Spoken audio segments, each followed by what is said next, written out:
If you've ever been inside a courtroom, you've probably noticed a quiet person off to the side, could be wearing headphones, typing on a funny-looking machine. Well, they're court reporters or stenographers. And as KXAN's Wes Rappaport shows us, they're in short supply in Texas.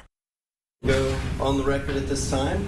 Those magic words mean Lori Shanor is off to the races. As a court reporter for nearly 3 decades, she's taken part in thousands of court cases without saying a word. I enjoy being part of the system. I know that that's going to help them in their case by providing them a good, accurate transcript. Court reporters watch and listen closely to capture conversations in real time. Lori uses a special machine called a steno keyboard to write word by word instead of letter by letter.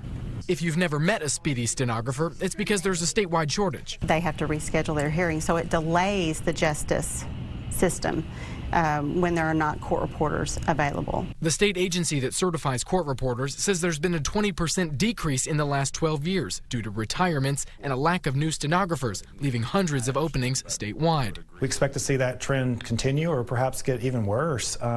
And so the question becomes then what do we do and how do we backfill those positions? They're also finding it hard to compete in the digital age, but lawyers rely on their accuracy. You need to have a record that is truthful, that is correct, that is complete, and only court reporters can do that. Machines can't do that. We deal with dialects, accents, coughing, sneezing, sirens going by. If somebody says, you know, that they were offered $15,000 for something, I can stop and say, wait, was that $15,000 or $50,000? It takes all of us to make the world go around.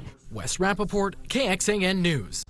With more retirements than new hires, the demand continues to climb, opening up the possibility for further delays in our courts. Now, keep in mind, this isn't just a Texas problem. There are thousands of openings across the country, too. Think you've got what it takes? In order to pass the test, you'll need to train to type at least 220 words per minute. Starting salary is low to mid-40s, but stick around long enough and you could make close to 6 figures.